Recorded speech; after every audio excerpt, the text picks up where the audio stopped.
We've shed a million tears and drank as many old-style beers out at the game. Let's go, Cubbies, on Ranto. Michael Cotton. Son Ranto. Michael Cotton. Son Ranto and the lovable Lucy. Mucho Scali. Son Ranto. Michael. Son Ranto. Cotton. Son Ranto and the lovable Lucy. Michael Cotton. Son Ranto. Mucho Scali. Ranto.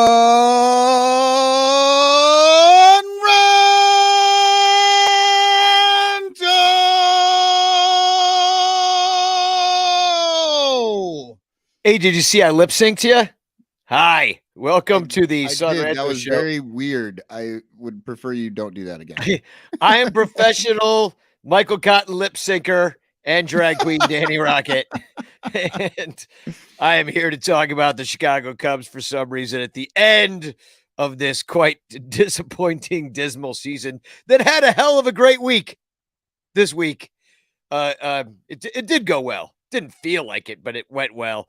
But hi, I'm Danny Rocket. That's Michael Cotton, and I'm tired. I'm exhausted. Bleacher Bum Band played Saturday night. We did a beer festival called Hop Stop out in Riverside.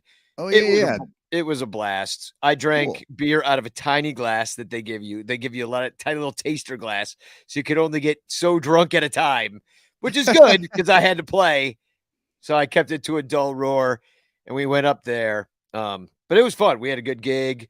Lots of fun people around. I don't know. Other bands were good. There was a French horn quartet, which that was a rock and roll first for me, getting opened up for by a French horn quartet. And today I went and I tried to get the pictures of this uploaded so I could show everybody. But Johnny Onomatopoeia, our Nationals fan friend, one of my best friends for decades, was in town for a wedding of his cousin, and his mom came. She was just on the podcast, a couple of weeks ago. yeah. So that was her podcast debut, I believe. Probably. Probably, I would guess. Well, she was in town. I got to see her. I haven't seen Marita for years, and it was just wonderful to see her. They're Sox fans, so we all went down to the Sox game. And I will tell you this. The old man in the upper deck that's serving the Buena beef, he's laying it on thick. If you like beef sandwiches, I suggest going to a White Sox game. I mean, I don't know how many home games they have left, but if they do have any, go see that old man and order yourself a Buena beef because he will give you a pound of beef on a bread. It's incredible because I wasn't going to get that. And then Johnny got it, and I'm standing there, and I'm like, oh, my God, that man's just – he gave you an entire bucket of beef on a French roll. I'm Yeah, like, that old dude sitting there, he's just like, yeah, we're getting rid of this at the end of the season. So I'm just he's gonna like, they told me just like, the expiration date is literally tomorrow. So put it, there you go. So you went to a wedding, speaking of Yeah, weddings, I you're actually tired too. I also had a wedding last night, drank too much and got very tired. And then today actually spent the day walking around my neighborhood. My neighborhood is freaking awesome. Every year they do the punch. I can't speak. The front porch. Hangover talking. Yeah, the front porch music festival. Oh, And so you just walk around the neighborhood and people are out on their front porches playing music, or they have their friends, who, they just invite their friends over and they play, and they actually have like an interactive map so you can find it and find where you want to go at what time. Who's going to play and stuff. Yeah. You can see who's going to play and Bleacher different things Bum like Band next year, your porch, book it. that would be fun.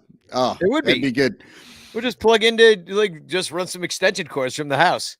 Upgrade your electricity, my friend. We're coming. We're coming. Yeah. No, it was cool. And my neighbor's kid played last year. Eli actually played at a couple of different places, just walked around with this trumpet and just jumped in. You jammed with people? Yeah. That's and beautiful. yeah, this year he didn't do that. This year was a little more last year was a little looser. This year there was actually, I don't know, a few different there was a really cool like Irish group that was playing together, and I saw two women playing harps, like full on big ass harps. I didn't know people still use those. And yeah, Play exactly. You're even like, what are you, medieval? What are you doing? Shit's outdated, lady. Get out of here. What are you doing with that freaking giant harp? Who do you think you are? so yeah. So now I'm wiped out. I'm like you. I'm just a little burnout on the weekend. Well, being at the Sox game was kind of fun. I haven't been at the Sox game since last year's playoff game when they lost to the Astros, and that was the last game of their season last year. And I heard them talking smack about Cubs fans and stuff in the bathroom, like making fun of troughs and like gay jokes. They're making gay jokes about Cub fans. I'm like, what is it, 1980? Like, what is wrong with you? So anyway, they couldn't get the Cubs off their lips. So I was just like, I wasn't coming in here to root for or against you. I was just coming in here because there was a ticket. And now I'm against you. And I always kind of was, but now I just am. So today, like being in there and hearing them boo Javi, which I was like, dude, just keep shoving it up their ass. Is kind of because yesterday he did. And the Sox got swept. They got swept basically out of contention by Detroit. Well, not a good team. Well, and by Cleveland. Frankly, they were already swept out of contention when Cleveland swept them earlier in the week. But technically, Cleveland is better than the Sox. Like they didn't have any excuse to lose to Detroit. Yeah, but no, they didn't. But you know what I mean? It's like everybody ordained them as like the team that was gonna just waltz into the playoffs this year. They got bit by a lot of injuries this year, but like I do not feel bad for them. I just don't, because the Tony La Russa hire was one of the dumbest shits I've ever seen in my freaking life. And so I don't care. And you don't play, they do not play, and I know this is going to make me sound like an old man. They do not play fundamentally good baseball. It's right. sloppy. I've heard that a number of times over the season when I've checked in on them and stuff. But yeah, they're just not good in the field. Really. Yeah. Like they're clowns. Just and they don't fire on all cylinders. And like Tony La Russa, just like the hunch lineups that he has, or I'm sticking with that guy, even though he's batting 150. Like, dude, like because he's due. Yeah, he's due. He's like, I just got a feeling in my left kneecap. He's like, dude, no, that's what happens when it rains. Oh yeah, go always get those right. Up. And then 3 days later, he has to actually go to the hospital and retire from the position. Actually, it's water on the knee, sir. This show, the Son Ranto Show, is brought to you by our 108 Patreon supporters. That is a very lucky number, by the way, but I would rather get a luckier number, if you know what I mean, if you're not already a Patreon supporter. I'd rather have 1908 Patreon supporters. Oh, hell yeah, that'd be something. I'd retire. And I wouldn't even do the show anymore. Oh, wait, that's not how this works. Hashtag Chance in the chat if you would like to win a Frank Chance postcard sent to you by me. Those are ordered, by the way. The Frank Chance postcards are coming in. It's all in the works here, but although it seems like there's a shipping delay, so we'll be getting those out. So if you won a Frank Chance postcard and you're waiting for it, it's going to be backed up in China. Longer. It must be, yeah. They're backed up. They're on a ship in the Pacific. They're drawing a Frank Chance just for me. So we didn't really talk. We did the Twitter Spaces last time, which I love doing those. I think we continue those. People have told me they love them, so we're going to continue doing those as I guess our midweek show. That sounds like a good idea. When we can do them, we'll do them. So we didn't really talk about the Marlins series, but we did win it. We lost the first game. We got outscored, but we lost the first game 10-3. And then we had a couple come from behind wins, 2-1 and 4-2. We don't have to talk too much about this, but the Marlins not a good team. And why do they even have a team? Nobody went to these games. Nobody.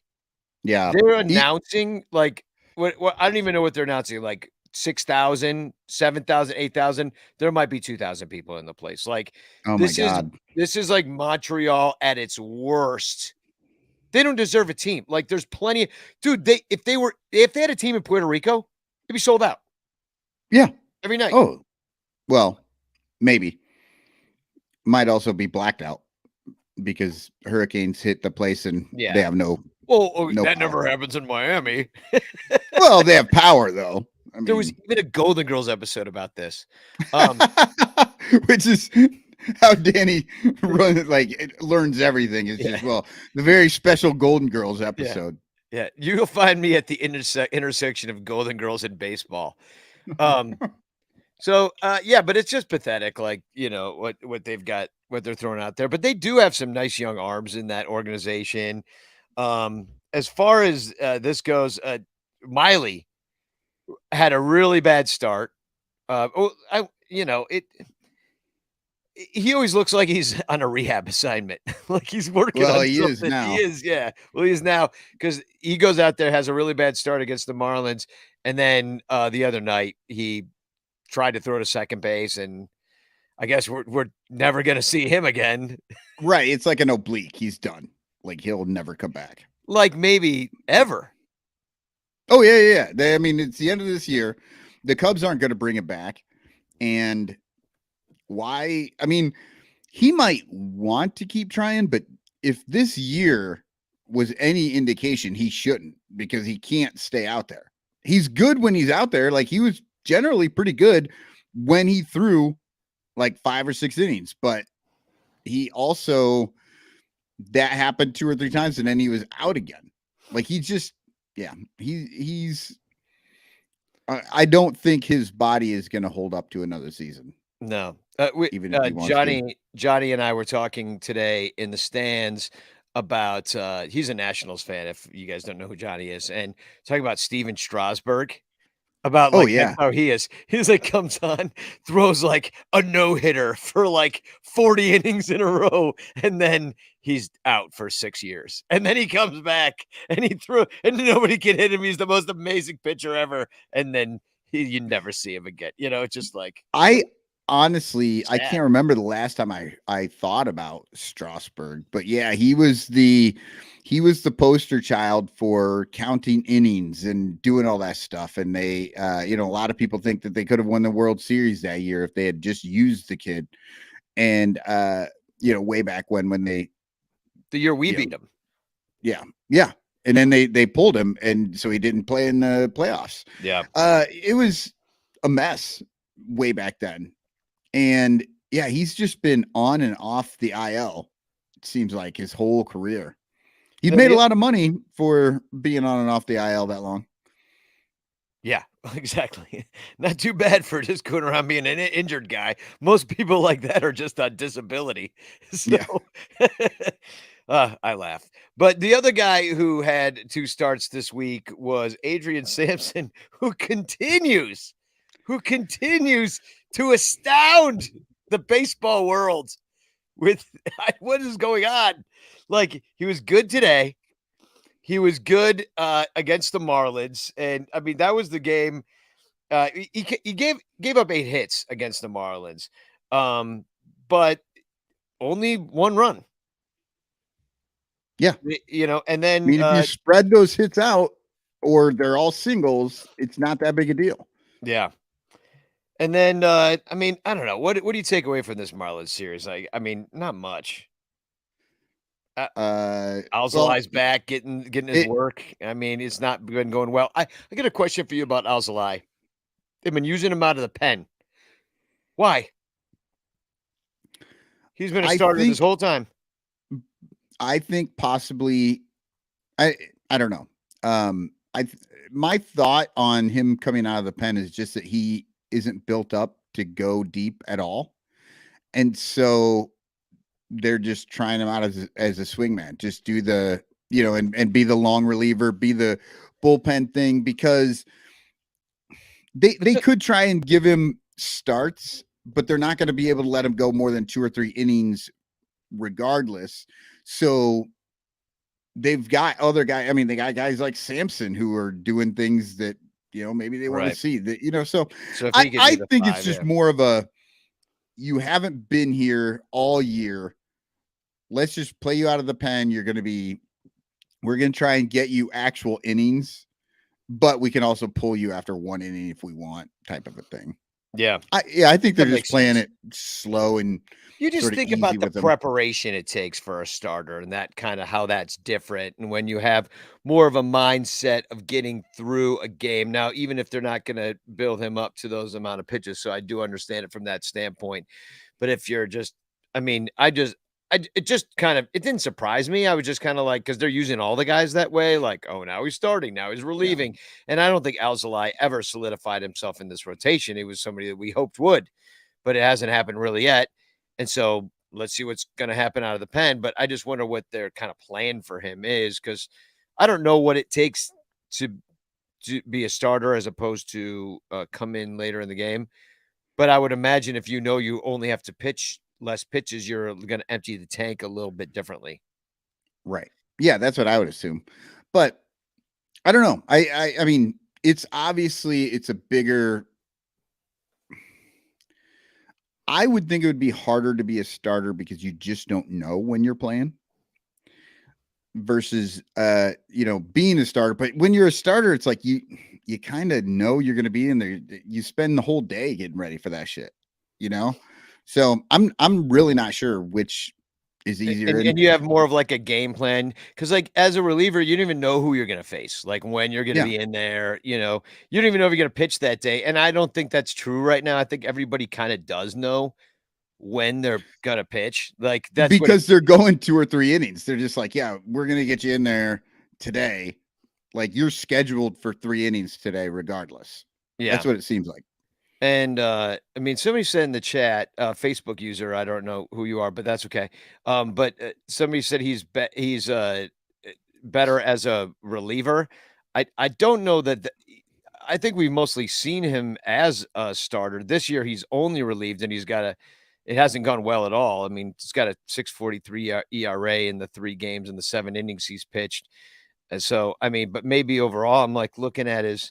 Well, I remember him coming in and doing some piggyback games, 2020 or I guess 2020, maybe 2021. And he was scheduled to come in like the second or third.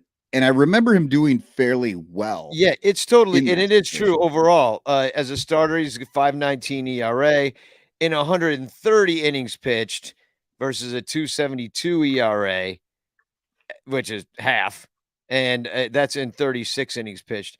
I just wonder if that's how they plan on using him. It hasn't gone well this year so far, but and that person that's saying that, it's Matt Kammerer. Hi, Matt. Yeah, saw Matt last weekend. So yeah, I mean, I just wonder if that's the plan for him, because I thought they were going to try to make him a starter. And I think they still would like to, but I don't know. We've been seeing these things, this upcoming series we're going to have,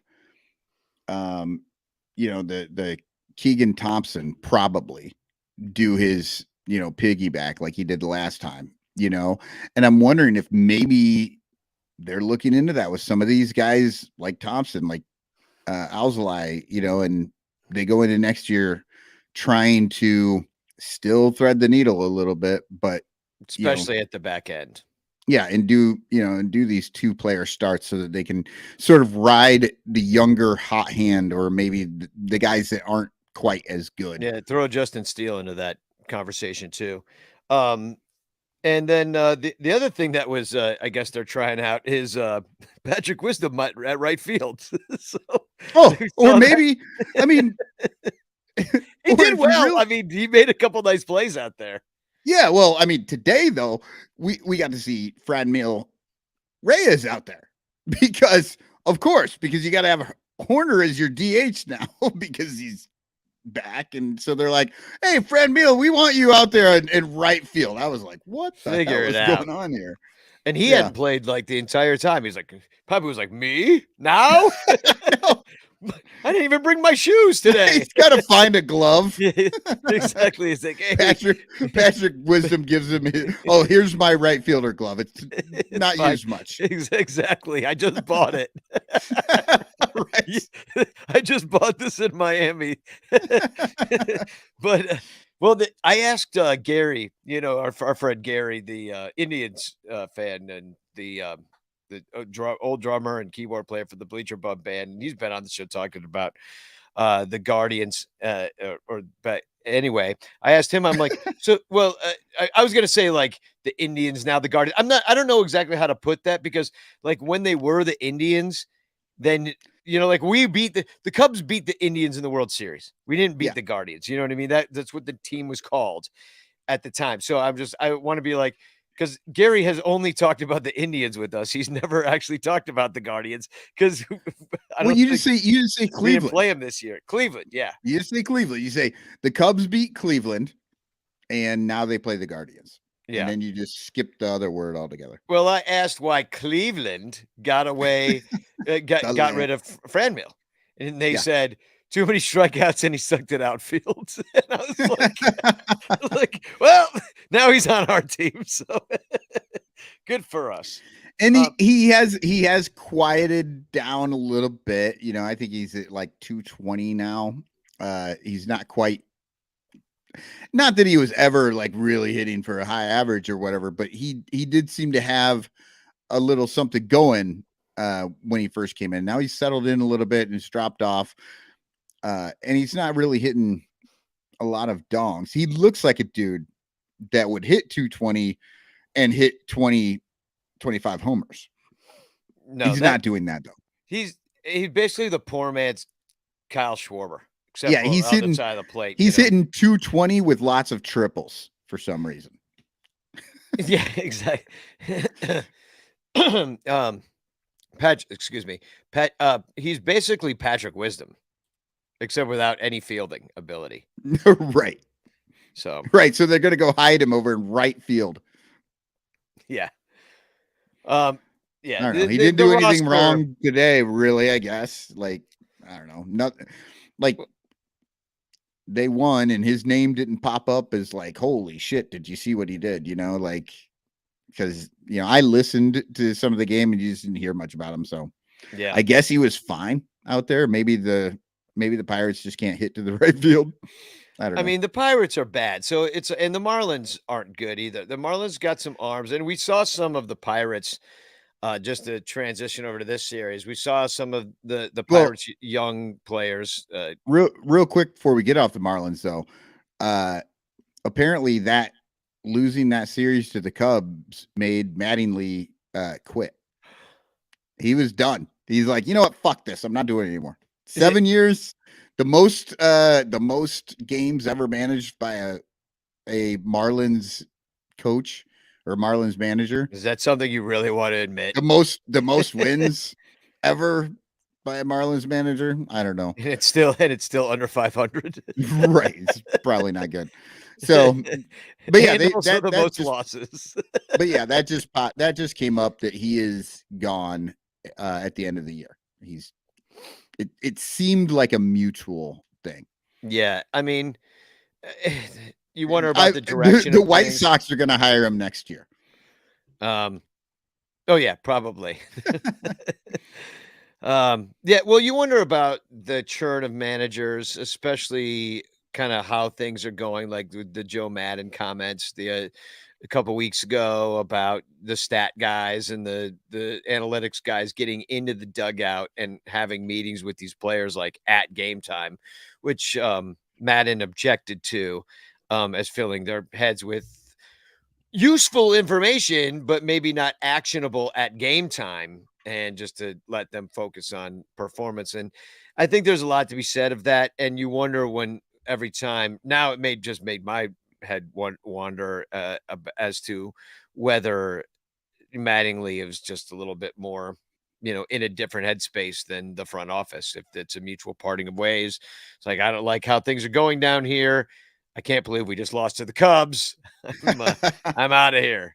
Like, this is the one saving grace. We had the Cubs late in the year, and then it didn't go well for us. Yeah, I heard it was because Mr. Burns wanted him to shave his sideburns. Right. So I don't know what you think sideburns are, Mr. Burns. That's such a classic episode. Yeah. Oh. So, all right, now we'll go on to the Pirates. Well, we won the season series. Yep. If that, we're the prettiest pig at the ugly festival. So it's and it came down to the last game too. it really It's not even like it's a real nail biter there. Yeah. For all the marbles. Yep. Yeah, I mean, you look at some of their young players, and you can tell they're young. I mean, the Cubs took a listen. That Friday night game might have been one of the ugliest games I've ever seen in my life. Like it was just a badly played game on both sides. Yes. I mean, I'm talking about, I believe, the second game of the series. Not to go out of order, but I will. Right. But But no, I know. And then I mean, honestly, that was this same deal today. The Pirates were just really bad. I mean, that's what lost them the game. But yeah, that game the Cubs lost because they just couldn't field well and they couldn't, I yeah, don't know, throwing no, the it's ball all over. and whereas we're looking at their future, like that pitcher today, what was his name for them? Ortiz. Ortiz. Yeah, Yeah, Luis Ortiz. Ortiz. I mean, he brought his ERA down from 0.84 today. I mean, he shut everybody down, so I mean, dude was dialing it up at 100. I mean, just some real exciting pitching And, stuff. I'm like, well, we don't have a guy like that. and We the got other some good night, guys, but the other night Oviedo looked great. yeah, Like and that I mean, he was just on it. And it was, when they pulled him, I think if I'm thinking of the right game, that was yeah, the one that yeah. We're all they going lost we're all after he over the left. place. But yeah, but Yeah. just like but it doesn't matter. Like the specific outcomes of these games, besides the Cubs getting 69 wins at some point of the season and us all celebrating that moment, and just individual performances of people that are possibly part of our future, there really is no point to even playing these games because it is what my hat says, fall trading. Except for this, right? It's like it is fall training, but unfortunately, there's going to be like 4 months between the end of the season, 5 months to spring training, and so much can happen in that time that right now it's like we are watching. We're like, well, what are we going to do with Samson? He seems like he can fucking really pitch, but that's never been the case before. So, and He's in his how 30s. how did this dude just show up? We've got Quiroz, somebody Oh, yeah, in the somebody in the chat. must be Matt again. Matt Yeah. Camera says, "Can we talk about all 4'8" of Esteban Quiroz? Who and why?" Well, we went over it last week about, what he had done in the Mexican league, and I wish I had left it in the brand. Maybe I'll get it back up here in a second. But yeah, this dude 4 hits today. Yeah. Just No, 4 times on base. 4 times on base. Yeah. So Yeah, he had 2 hits, 3 hits and a walk and a strikeout, I think. but If I'm remembering properly. he spends basically, well, I could put it up real quick and then we can know for a fact. Here's what we have from Quiroz today. He was 2 for 3, scored 2 runs and 2 walks. Oh yeah, okay. So he comes on, and we've seen this a million times. He comes on. That was half the team last year was 30-year-old guys who came on and played really well, and everybody got excited. I mean, they still lost a lot. Does anybody want? I kind of like Quiroz right now. Oh, of course, because he's your everyman. He makes it seem like you could do it. Unfortunately, no. But here, I just pulled it up. Here's Esteban Quiroz's history. Okay? His 4 pages that he's got. It goes on forever. It starts when he's 19. I'll go through it just for the podcast listeners. 2011 through 2013, Quintana Roo in the Mexican League. Then 2014, he goes from Quintana Roo to Oberon, where he's there, and then he goes to Mazatlan. I mean, he's just all over the place. Mazatlan, Yucatan, and then he ends up in the minor leagues with the Red Sox organization. Then he ends up in the Padres, then he goes back to Mexican League. Then he goes to the Padres organization. Then he goes back to Mexico. Then he's in the Rays organization. Then he goes back to Mexico. Then he's with the Cubs. And that I took wonder from 11 years of his life, and he's just like, right. I wonder if he was playing, if that was winter ball, Mexican League winter ball at all. yeah, Some some of of it those, is. Some yeah, of it is, yeah. so It that is. he could just keep playing. Yeah, it's Yeah. a great story. I really do like the story, but yeah, he was like early to mid 20s before he ever showed up at Red Sox, Yeah. He's spring training. 30. He's 5'6", 199 pounds. So why couldn't they just put 200? They're like, well, you're 5'6". We don't want to make you seem fat. Right, exactly. They're like, you know, Anybody look, I fight with 200. I'm around 200 all the time. Trust me. If you're gonna write my weight down, please put 199. I'll be fucking happy. Even if I'm at 205, put my me at tombstone 199. weighed 199. It makes me feel so much better when I see the 1 instead of the 2. No, I mean, this guy could really be a folk hero, in the moment, almost in a Frank Schwindelli way. But he's doing like weird stuff like that chopper off the plate that he hit, like that. Yep. Like bases were loaded. No, and they got nobody. They got nobody. He's like, if I just hit this as hard as I can off the plate. Off the plate, bound into the air. Like he's like, here's a little trick we learned back at Oberon. Well, in Oberon, he's playing Oberon ball. That's why Jed's got him there. He's the new market inefficiency. Yeah, exactly. We just get a bunch of guys from Mexico can hit off the plate real hard. And he lay. I think I've seen him lay down some bunts for base hits too. Like, I mean, If anything, he should be team bunting coach. He's a fundamentally sound player. I don't think that he maybe has the physical attributes to, really make it in the league, but I mean, he does everything. I thought it was funny. Right. He does. I mean, he was playing second base, and he made a nice diving catch and a throw over. And he did make some mistakes out there too this week. And I'm not just going to say he's like some feeling dynamo, but everybody was like, ooh, on the broadcast. And then I looked at it and I was like, he literally moved 3 feet over and got that ball. I mean, he made it look, he can't go there. He's 5'6". He has made a few good plays over there at second base, but yeah, no, I get what you're saying. Yeah. Yeah. It's impressive because maybe he didn't get the best first step. And we'd be remiss if we did not talk about Wisniewski and what he's bringing to this team. And that immaculate inning, I mean, it's pretty. Here's the thing. An immaculate inning can happen to any pitcher, I think, at any time. It's a rarity. It's more about, I don't think it Or Ortiz almost had one today. He had a 10 pitch inning. He had a 10-pitch inning. So, and he might be something too. That guy's throwing 102, as well. So not like Wisniewski is, but Wisniewski got that filthy slider. And this is what I want to say about that is that even though like having an immaculate inning is an incredible thing to do, it's more random than anything. And it's like hitting for the cycle. Like it's really cool, but doesn't mean you're great. It means something great happened to you that moment. But it is great though. And here's why it is great. It's because Wisniewski is making those guys look like idiots. And I know it's the Pirates and they basically lead the league in strikeouts. They're super high. I think they're second to most strikeouts in the major leagues or something like that. So like to have the immaculate inning against those guys is not, that it gets less impressive as you look into it.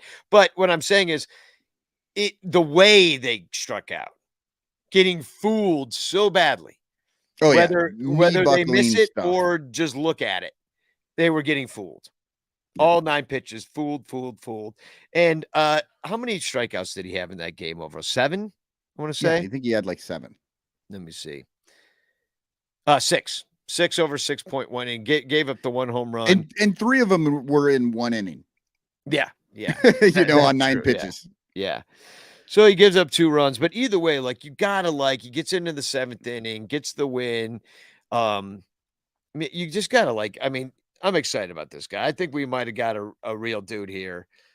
And I'm the first to make fun of everything and think that the Cubs got the short end of every deal, but maybe, just maybe, Scotty Efros for Wisniewski was a good deal for the Cubs. Yeah.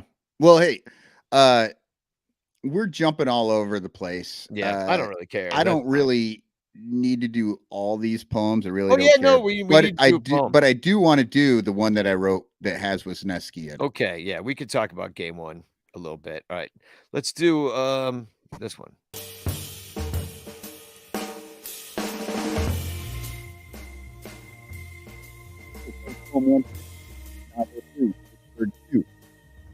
Let me get this accurate. The Wes was immaculate, only throwing 9 strikes on the line, and Cubs fans blew ejaculate. Thank you. Thank you. We'll just end with that one. You're not gonna do the rest of the poem?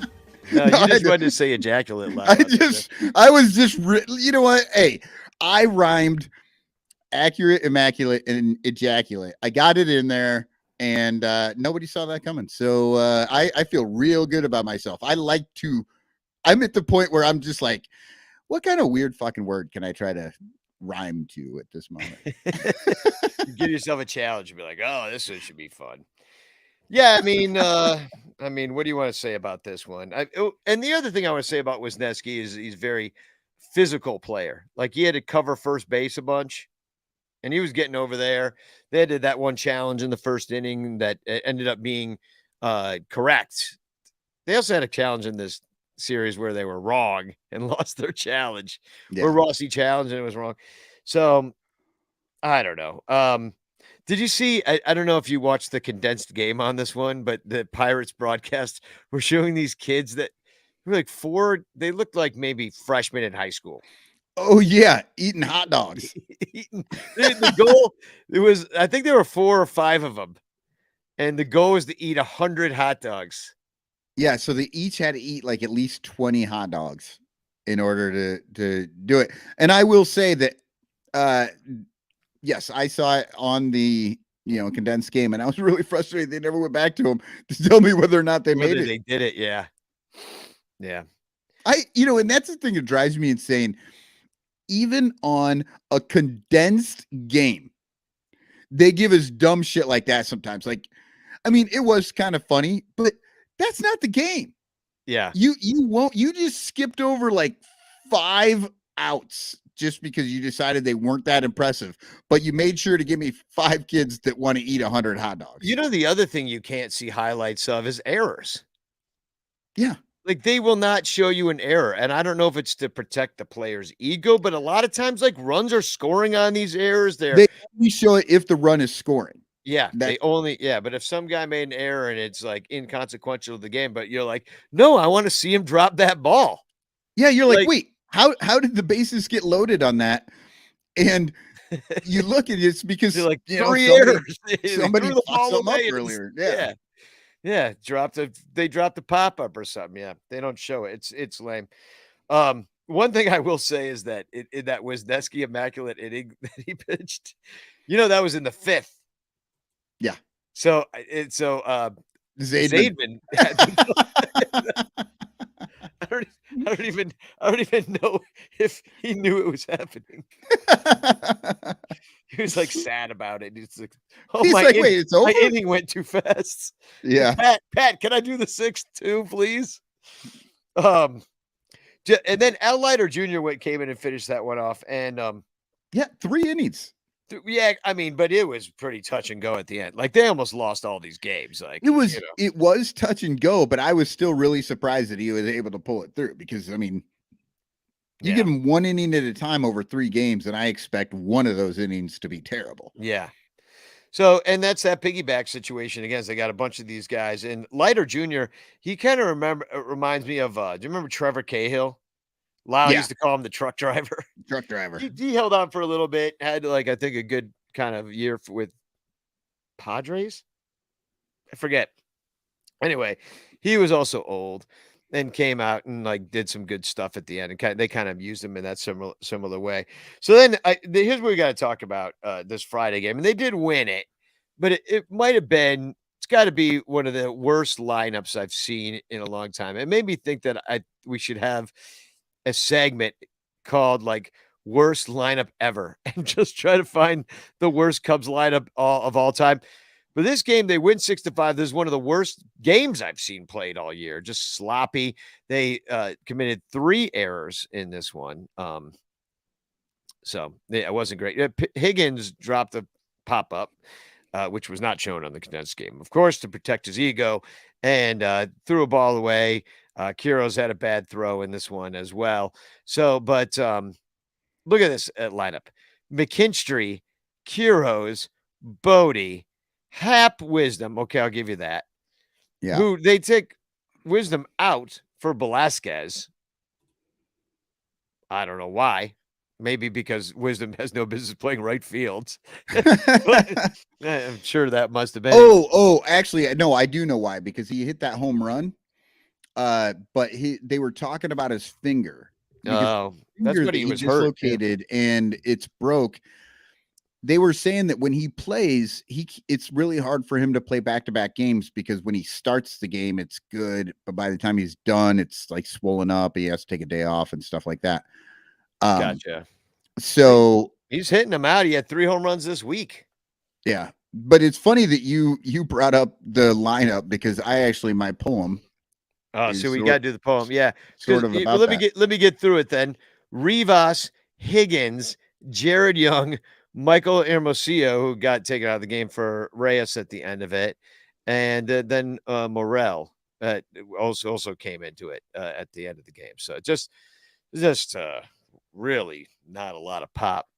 Well, maybe the 4 and 5 hitter, you can get something done, but even so, we're not even talking about 30 home run guys. Yeah. So that was just tough. So yeah, why don't we do a poem for this one? All right. Cubs poem 151, Chicago 6, Pittsburgh 5. Late season quandary. Do we clear the laundry? We don't know many names out there playing games. God struggled again. Cubs get the win, despite sloppy play, because Wisdom bangs away, and the daily Cubs heroes, this time it was Quiros, driving in guys for 2 RBIs. Because he had that. I mean, he put him up at the end. He was the one. He hit that double, and it's true. And he had a good week. Yeah. Well, he could always tell his friends and family back in Mexico next year about the one time that he was a Major League Baseball player for the Chicago Cubs. Yep. And, hey, let me point out, quandary and laundry. Thank you. That was the whole point of that thing. And then, I don't know. I mean, Manrod was in that one, gave up the game-tying homer. That was the one with the Quiros chopper off the plate that scored the run, put the Cubs up. And then he hit the RBI double to put the Cubs up yet once again. So you're right. He was clutch twice. And then Wellman got his first save of his life. And but he loaded the bases at the end, made it real interesting. Right. So, I mean, it worked out. It was one of those that, I mean, I know this wasn't the case in this game, but sometimes you see the guys go in and it's not even a save situation when they go in, but it is when they leave, because they just fill the bags. Screwed it up. So I believe we're before we get into the last 2 games, why don't we just take a quick break? And because we're just due for one. This is a message about how you can become a Patreon supporter and support us at the. And how you should. We're going to call this the 1908 Project, and we need 1,908 Patreon supporters. I completely agree with you, Michael. We'll be right back. All over Chicagoland, there are thirsty, frazzled, overworked Cubs podcasters who are struggling to survive one more baseball season in the dog-eat-dog world of unpaid content creation. But it doesn't have to be this way. You can make a difference. Become a super ranter at patreon.com/sunranto, where your support ensures that poor, sad, pathetic, ugly, loser Cubs podcasters can pay for tickets and beer, and in turn line the pockets of the baseball oligarch Ricketts family. Just $1 a month can buy a scorecard. $5 a month can pay for guitar strings to write a Cubs song. And $10 a month almost buys 1 beer at Wrigley Field. Cubs content creators are the lowest pieces of pond scum garbage that slither over the face of this planet. But super ranters help them get drunk and screw off at baseball games. What do you get out of it? The Sun Ranto Show delivered to your podcatcher without stupid advertisements like the one you're seeing and hearing right now. Plus, at other Super Ranter levels, you can get Cubs music, access to private Sun Ranto pages, the Ranter calendar, and special thanks and Ranter recognition in our live broadcasts. Plus, eligibility for monthly prizes. What does Sun Ranto get out of it? Your money. For tickets and beer. Go to patreon.com/sunranto. That's patreon.com/sunranto. And become a Super Ranter today.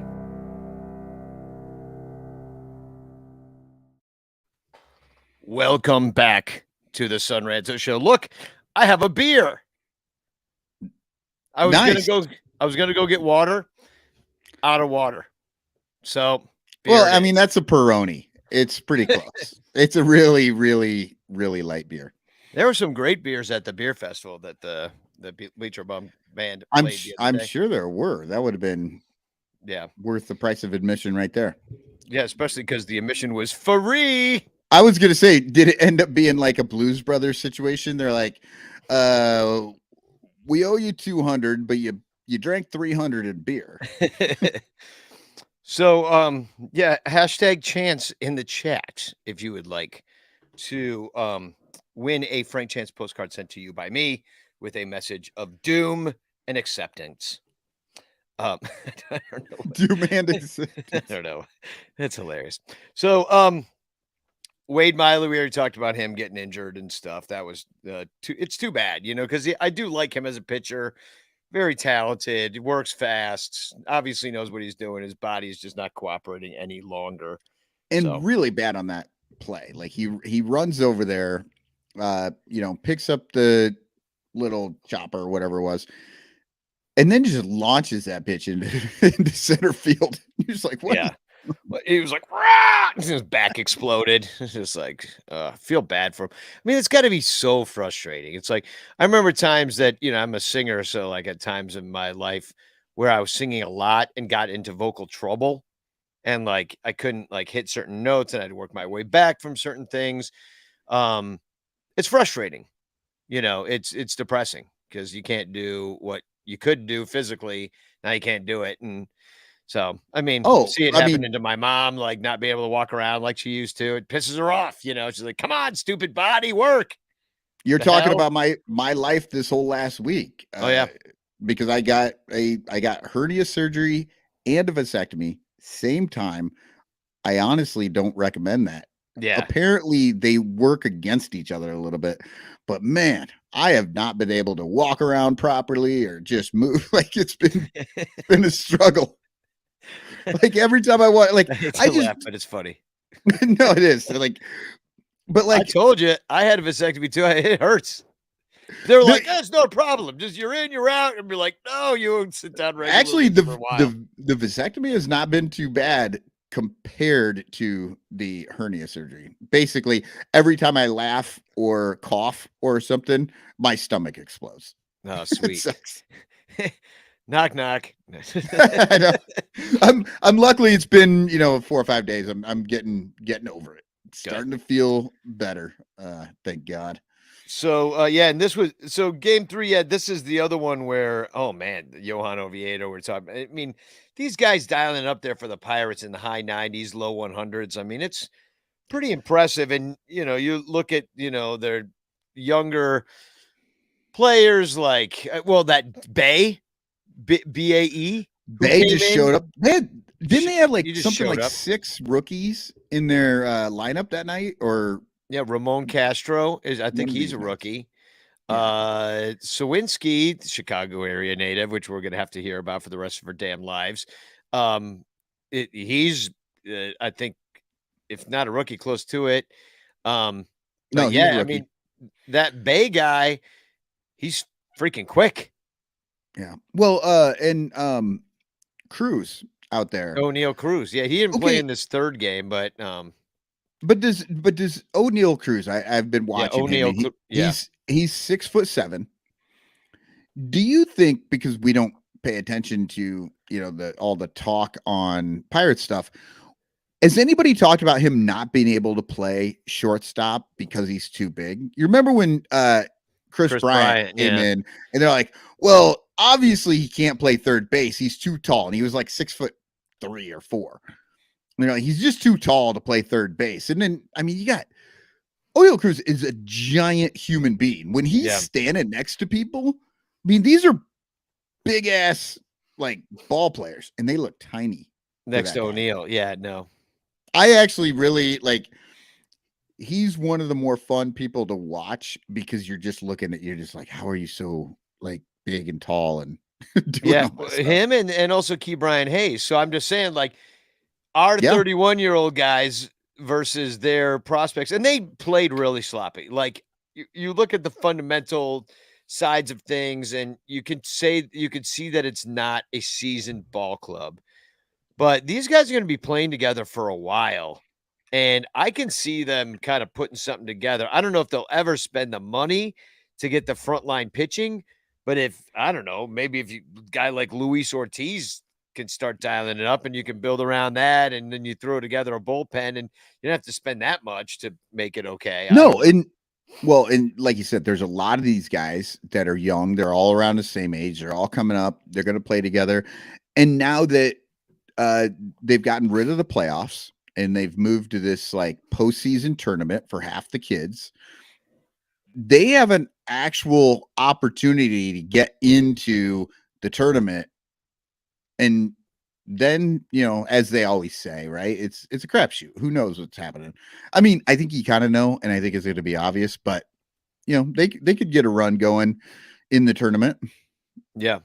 Well, and then because remember talking to Billy DeVore when he's like, yeah, we're looking at maybe 2024, 2025 is our window. And I'm like, hey, that's our next window. And the Pirates are like, yeah, we're looking at 2024, 2025 is our next window. And then, the Cardinals are going to be there. So I don't know, like, who are we going to beat? The Brewers? We're all probably in it together. Maybe. I don't know. Our prospects are younger. They're faster and stronger. Yeah. I think. So Zach McKinstry, unfortunately, he had that one good week, and now he's back under, at least he was as of game 3, under 200. He had 3 Ks in this game, went down to 197. And then he did play today. I think this is our new, maybe we call it McKinstry watch or something. He just scored 2 runs today, took 2 walks, went 1 for 3. But exactly at 200, can he finish the season at 200? At 200? Or above. Or above. Okay. Yeah. Over, yeah. But if you look at it, his OPS is actually higher than Franmil Reyes, although it doesn't feel like it. Right. He's right at where, him, Alfonso Rivas, they're all 634, 638 OPSs right now. So better than Hermosillo, who's got half of that, 398. God bless Michael Hermosillo. I like him. Like, he seems like a nice guy. I know he's from the area. But it is just not working out. No, he hasn't been good. No. A lot of these guys. Yeah. Again, it's fall training. They're just seeing what they're doing. It's frustrating, hard to watch, I think, for a lot of people. Let me, people in the chat, if you want to chime in. What are you guys watching? Like, the only reason you're watching this is because me and Danny are stupid and talk dumb shit sometimes. You're not watching it to find out what's going on with this team. I don't know. We don't have any insight. So what are you guys watching? Like, that's what I want to know, because Danny, you talked about it a little bit, some of the pitching. Yeah. I want to know which one of our 17 second basemen are really going to step up and be the second baseman of the Cubs' future. That's what I want to know. That's the pressing issue for me. Which one of these 17 guys will step up to the plate and make the job theirs? Where is everybody too? It's like Madrigal's gone, and Horner just came back, and Seiya died. I don't know. Like Eric fucking Eric says, "Here's what I'm watching: Dahmer on Netflix." yeah. I think that probably Dahmer and the Cubs season have a similar amount of murders in it. I'm pretty sure. Yes, probably. Here we go. I'm telling Oh, you, this is Facebook I user know this again. is David Elliott because he put this up in the Sun Ranto Ranchers page. Go ahead, keep reading. Yeah, I'm telling you, Michael Hermosillo and Andrelton Simmons are the same person. Ricketts is saving money by hiring one guy to be two players. I told him, I'm like, you might be onto something. Like I would buy it more if they didn't look completely different. Well, no, that's why like those braids and everything. That's part of the costume. Yeah, he's like, put these on. Here, go get more muscles. Get shorter. Bro, put lifts in your shoes. Yeah. That's another reason he's not as good in the outfield because he's running around on. Here's what John Pickens lifts is in your doing shoes. with this weekend instead of watching the Cubs. I just did a 1,000 piece Golden Girl. John Vasquez watching football. So Vasky, you may notice my background today. That is Wrigley Field, as it used to be set up for the Bears. the Bears, who won The today. Bears won. Cubs and Bears won on the same day. I had to get in a little bit of Cubs and Bears thing going on behind me. Yeah, David also said And they look terrible too. Like the Bears win, and you have the same conversation. Like, I mean, it's a win, but what were we really watching? David also writes that they've never been on the roster at the same time either. Hey, you might be something on it. You might be onto something here. We'll have to look into this in the off season, see if we can't find out more about. We'll do the deep investigative reporting. Yeah, we'll do some like facial scans on Andrelton Simmons and see what we can find out. Yeah. So, all right, let's. Well, I know that, but more bad news. We can. I think we can. What's the bad news? Tell me. Well, wait, has there I'm trying been to good see if news? there's any. Well, I'm trying to see if there's anything more that we need to talk about this series. Probably not, right? No, I mean we kind of talked about Adrian Sampson. Yeah. Really good, like, and we're talking about the immaculate inning. Adrian Sampson, I think, had two different innings where he only threw 5 pitches. 5 pitches, yeah. Yeah, he was through 3 innings, he had 20 pitches. Like I'll take that over one immaculate inning any time. And I think Ortiz was, kind of doing the same thing. Like, I'm honestly, look, strikeouts are great. I'm honestly really excited to see how pitchers work guys to not hit well and keep their pitch counts down. That's one of the biggest problems with Javier Assad. Now you got me doing it. Julian Assange. Julian Assange. Yeah. The guy goes 4 innings and throws 91 pitches.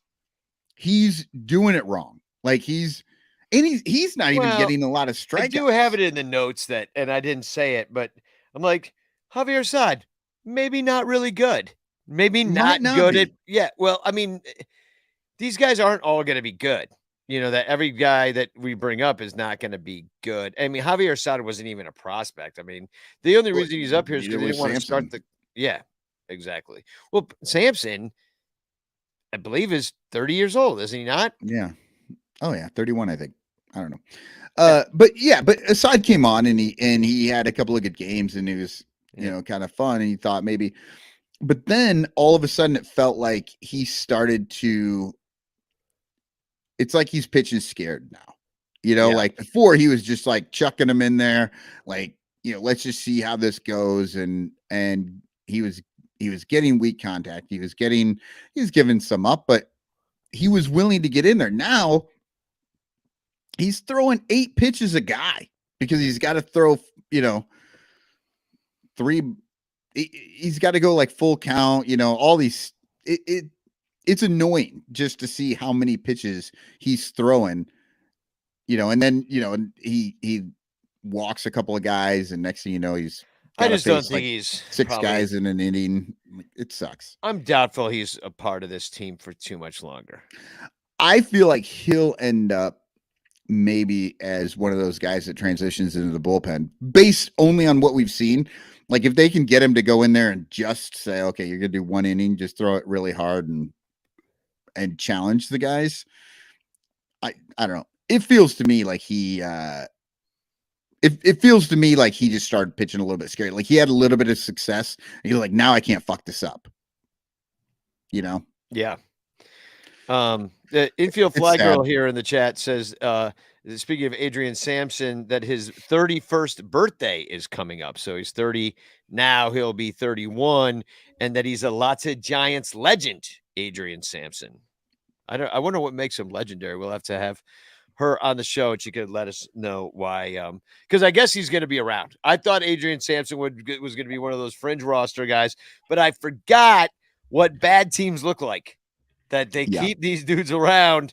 And hey, he's been given an opportunity and he has taken everything he can and ran with it. There's a bunch of dudes on this team that kind of have done that this year. I think Christopher Morel can be maybe consider one of those people as he figures out this league and gets to maybe stick around, hopefully stick around. By the way, I'm meeting Christopher Morel again tomorrow. Going out to Club 400. Yep. Hanging out. I wrote a Heartbreak Hotel parody for Christopher Morel.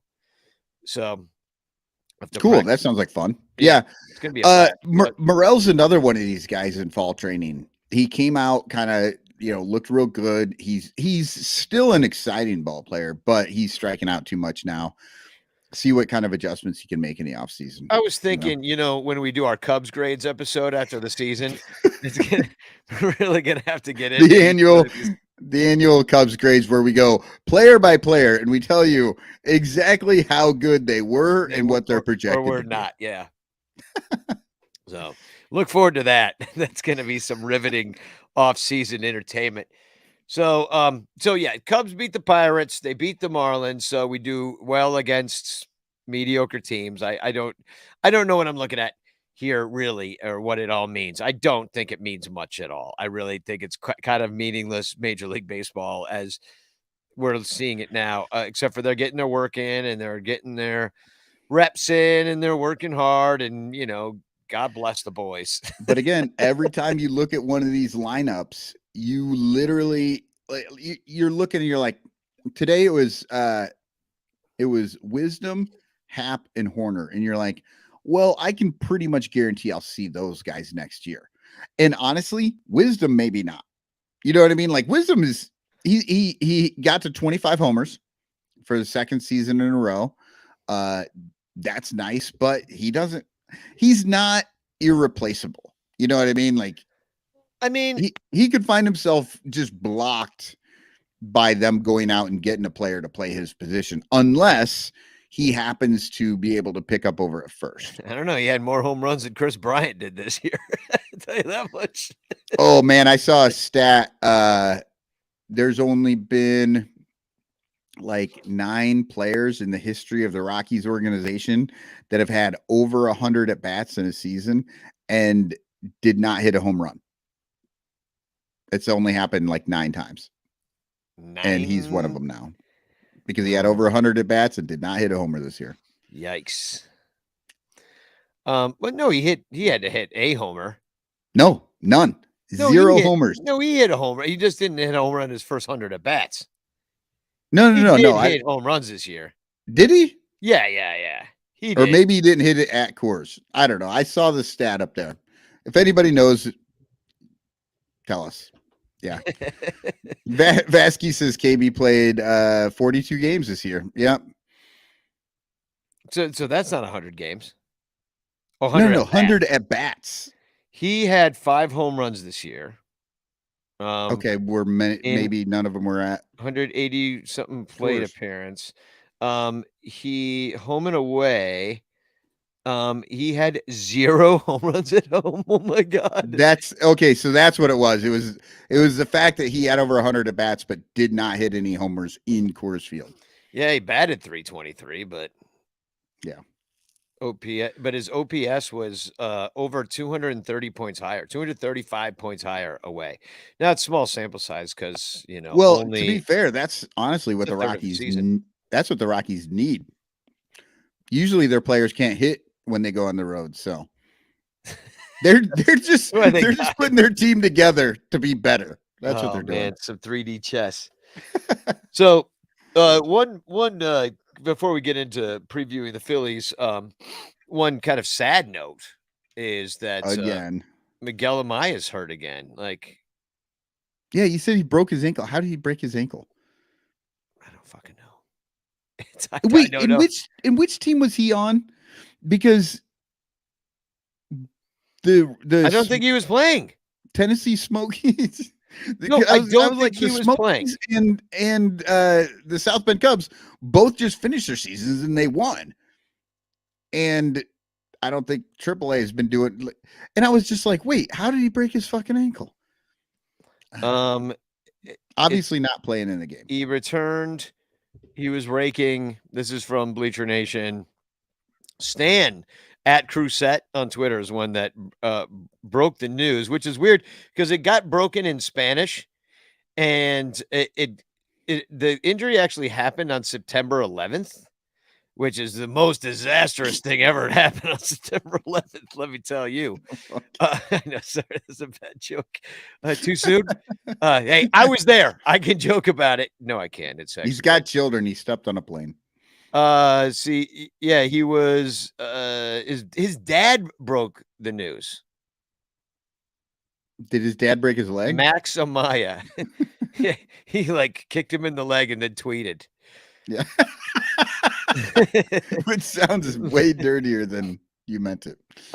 Yeah, he was off the Arizona Fall League roster. He was on it and then taken off of it. So now he's going to rehab this ankle thing, and he's a catcher. And my first thought was like, oh God, this is like Kyle Schwarber all over again, except because I mean Schwarber was a catcher. Like people forget that. Yeah, until he got his knee exploded And in then he was Arizona. and then he caught like I think one more time as a novelty. Did Yeah. he go out there? Yeah, like that one inning. time? Like he finished one game. He did a ninth inning or something in a blowout. Yeah, because they ran out of people, I think. Yeah. But yeah, well, this is the thing that we always say, right? About the prospect perverts that tell us all the time about how amazing these guys are going to be. Miguel Amaya has a super high ceiling. He was supposed to be great. He was the heir apparent to Wilson Contreras in a couple more years when he can't stay in the field. Things happen. This is like baseball is so it's a game of failure and everything makes you fail. He's broken his leg. He's had arm injuries. He's had all this shit. And we may never actually see him playing in a Cubs uniform at Wrigley Field. Ed Howard, when his hip fell off, right? Like it just fell off of his body. Hey, no more exaggerating, Michael. Bob Ibach Wright said, he said, get your facts straight. Only straight facts on this show. Yeah. No more fudging things. But so these guys, it's like, yes, we're all excited about them too, but so much can happen before they ever get a chance to play at the major league level. It's a long road to it. And even like, so, I mean, go look at any list of draft picks. Your number one draft picks for each team and see how many of those guys actually turned out to be something. I guarantee most of the people on every single list are people you have never, ever heard of. And that's a sad thing for those guys, but it was just a lot of potential and never worked out. It's common. Yeah, it is because it's not like the other sports. The guys are younger when they're drafted and they have to play in the minors way longer. I mean, these guys, basketball players, go straight from college onto the team, sometimes straight out of high school, but they're on the team. They're not in Schenectady fucking playing, basketball on a shitty, court somewhere. Like that's Yeah, not what they in do. front of nobody. They're actually like in front of a bunch of people at a well-known college program where everybody's cheering for them every night, and March Madness is insane. And like they've had that experience already, that really intense sports experience. Whereas if you've gone to a minor league baseball game, most people really aren't watching that intently. There's like kids rolling down the hill and like, Yeah. there's No, like a and bouncy house in the outfield. It's not. and the only thing that they have now sort of is like basketball has like the G League, but that's literally for guys who just couldn't get drafted that want to still play in, and with all the injuries and stuff, you want to keep guys. Or like IFG brought up, Adrian Sampson going out to Japan to play. Yeah. As well. Like there's a lot of guys that they get drafted, it's not working out. They don't get offered a minor league contract. They end up in Korea or Japan or in the Mexican league or something they keep working at, and they make their way up. So, well, let's I don't know. We don't have to take a break. Let's just talk about the Phillies. Okay, let's talk about these. Korea. Korea. Thank you. Korea. The Lati Giants are from Korea. It's the Yomiuri Giants that are Japanese. I can't get all my Giants. In fact, today I wore a Chicago American Giants hat. They're all and you're wearing you're wearing an American Giants shirt. Yeah. Well, it's actually a Comiskey Park shirt. Yeah, home of the American Giants. Yeah, though. exactly. My son has that exact same shirt. It's a great shirt. Yeah. Well, I went to Comiskey, so I'm like, I mean, it wasn't Comiskey. The parking lot is now Comiskey, or is the old Comiskey, really? Right.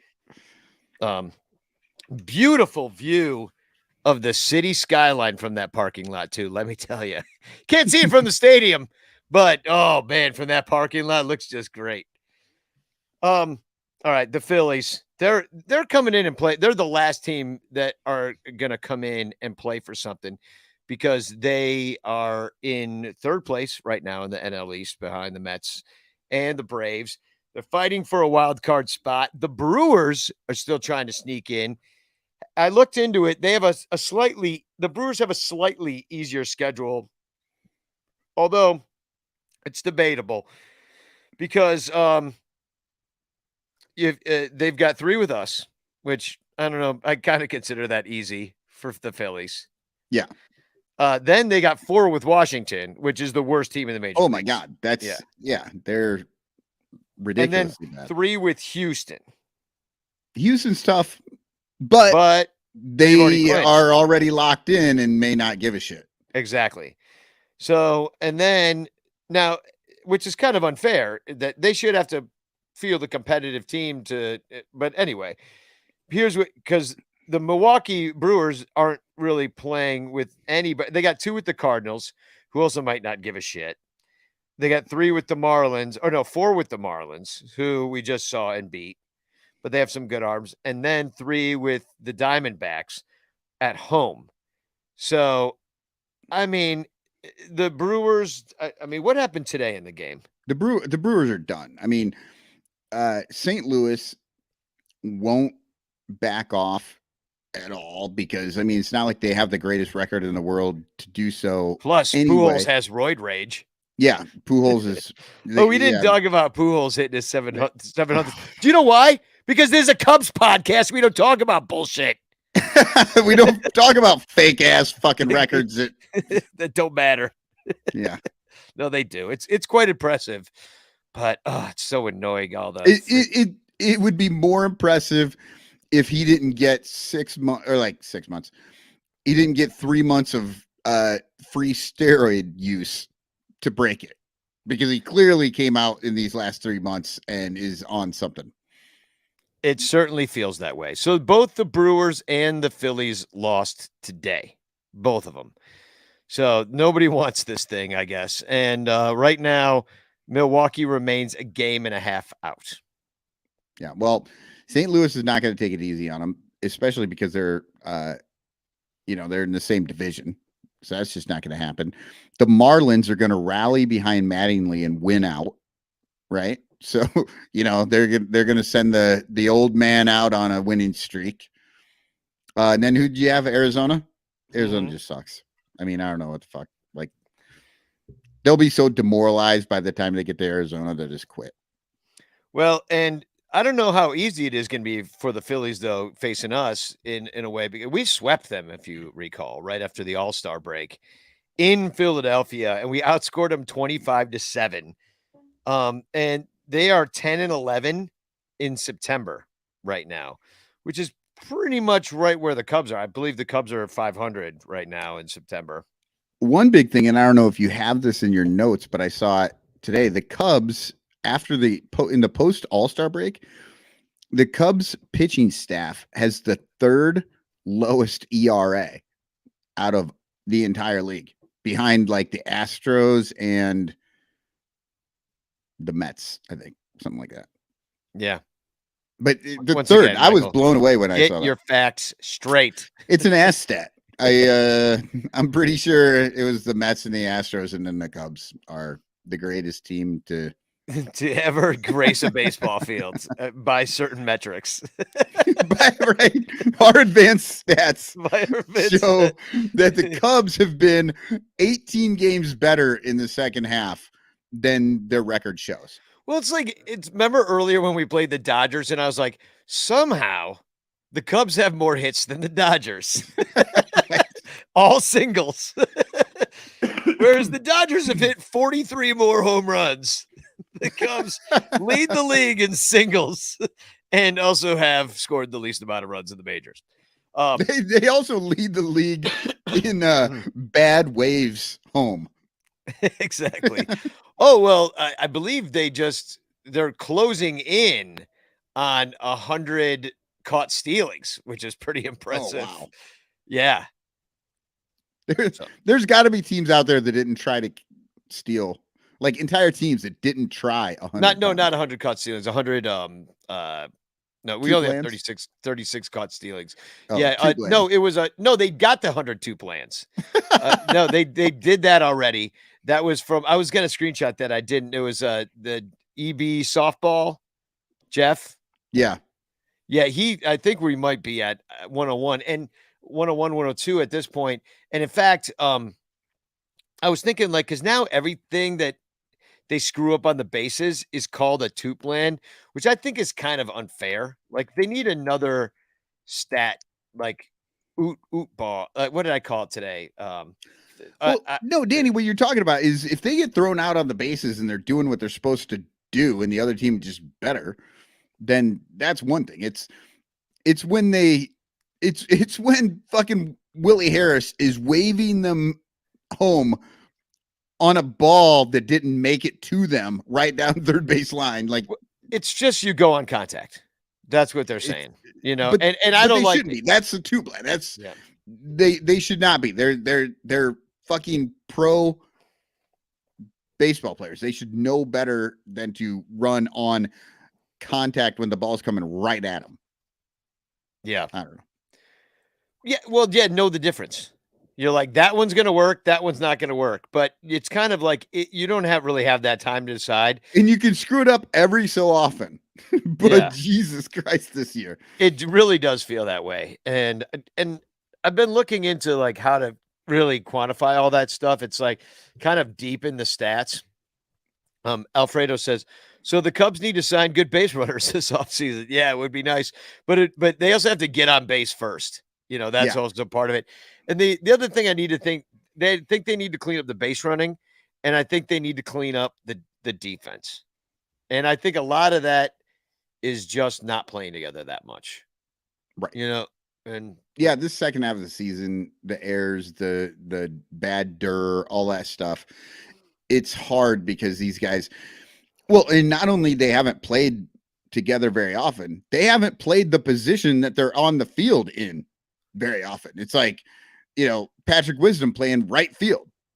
It's like, if he fucks up out there, it's like, you can't really blame they had Morel at short this week. It's a revolving shortstop world right now. Revolving short, revolving second, revolving third, revolving right field now, and even center field.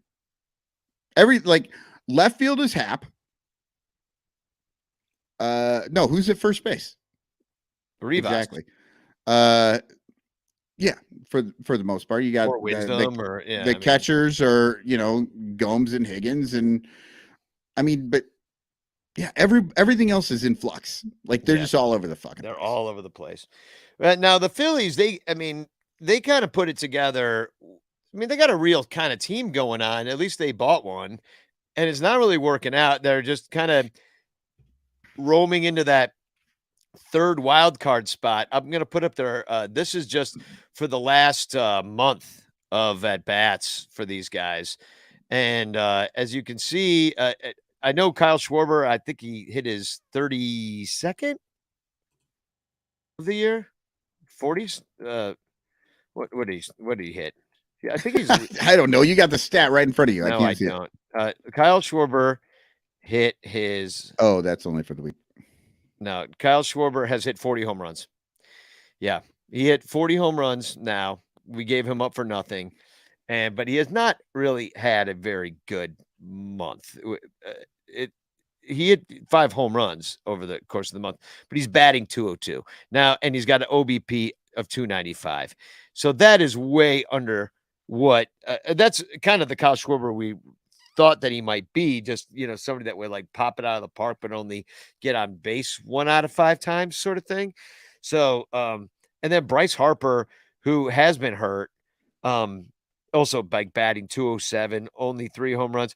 Where you got to worry, I mean, their hottest hitters are like JT Real Muto, their catcher, just having a monster month, slashing 293, 366, 585. But if you look at their like how they've done offensively this year, they're in the top of the league of almost every offensive category, including stealing bases. They're average in walks and strikeouts. But where it counts is they've scored over 100 more runs than the Cubs. And, that's just where it counts. They're knocking them in, but it's just like, I don't know. The RBI is a dead stat, Danny. But JT Real Muto has 20 of them. So 7 home runs, by the way, this month for JT Real Muto. So it's like, that's a pretty good month. Do you get the feeling that once everybody realized that Pujols was not getting tested, there's a number of guys who just decided to go out and not get tested for the last. Well, they're not checking. They're not checking pitchers' gloves either. Yeah, they're like giving them a high five or something, and then move on. I'm looking forward to Schwarber coming back. I'm glad he hits from the left side, so I don't have to get hit in the face with one of his 41st home run on Tuesday night. Sitting out. He's actually Bernie Barron says he has 42 now. Yeah, that's what I thought. So I thought I saw that. I said 32, but I meant 42.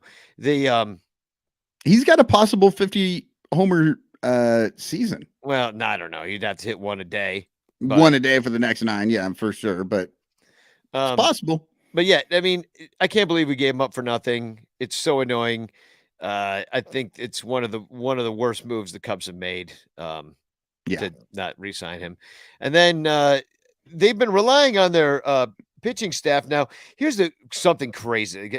As of this morning, Phillies relievers had taken 496 innings pitched, the second fewest in the majors.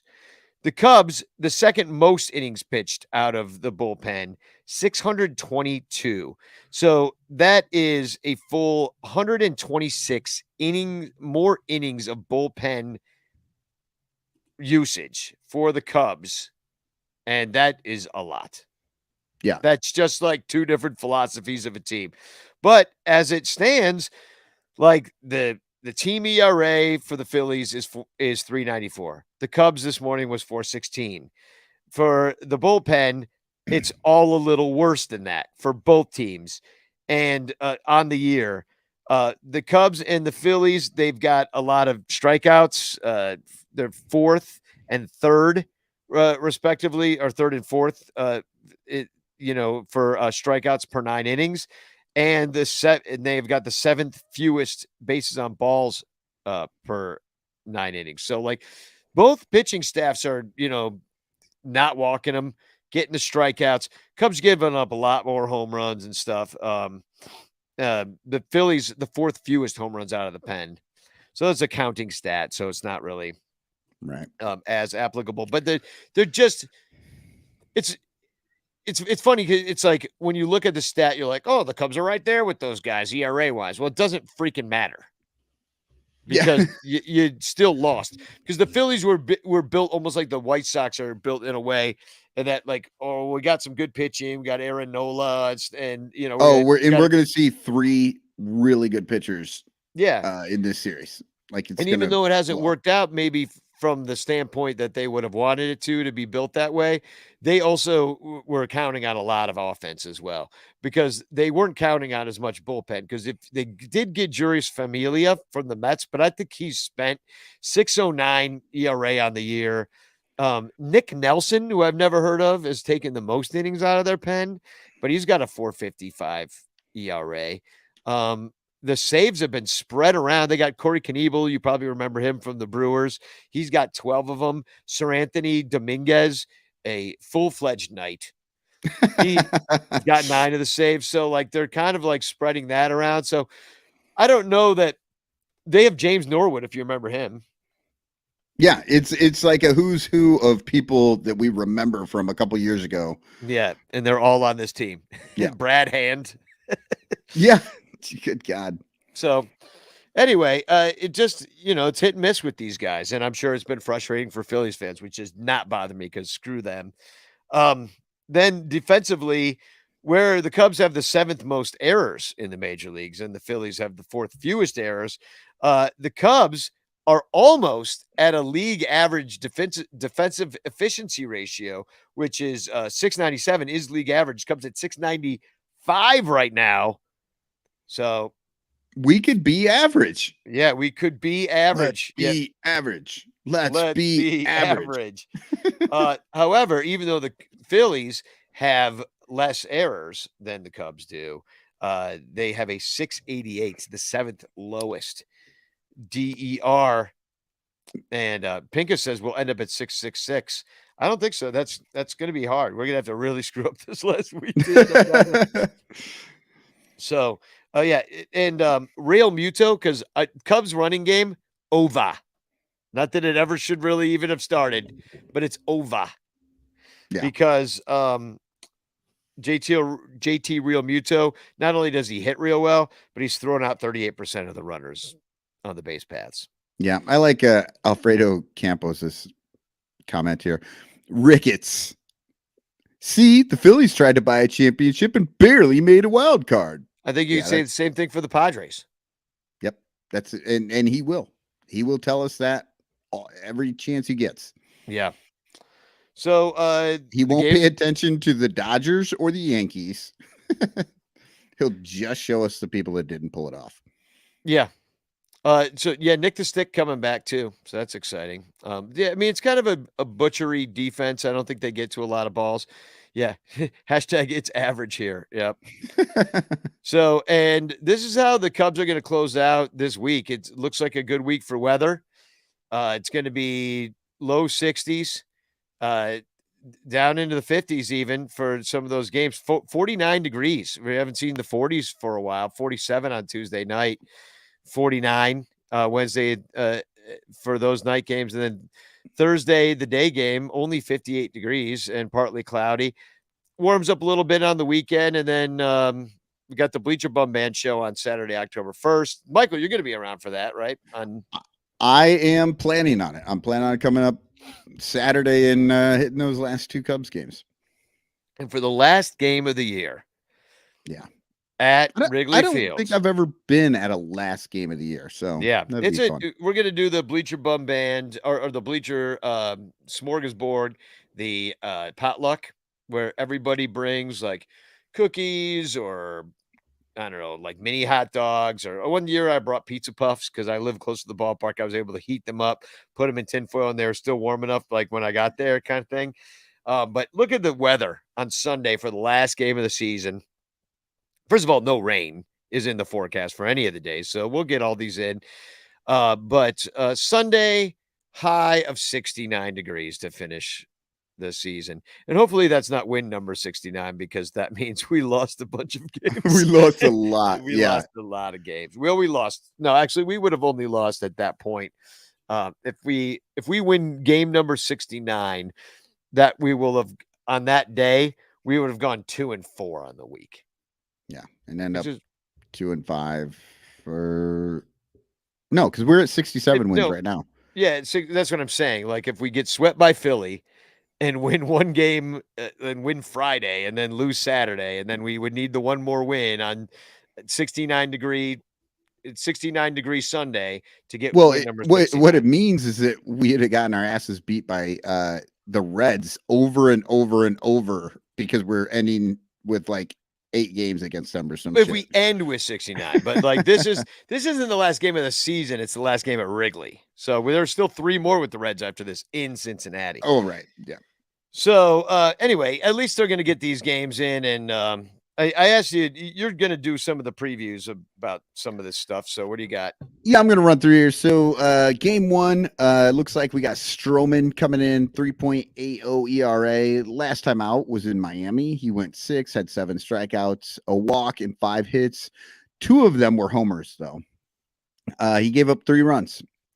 Keegan Thompson piggybacked on this game for 3 innings.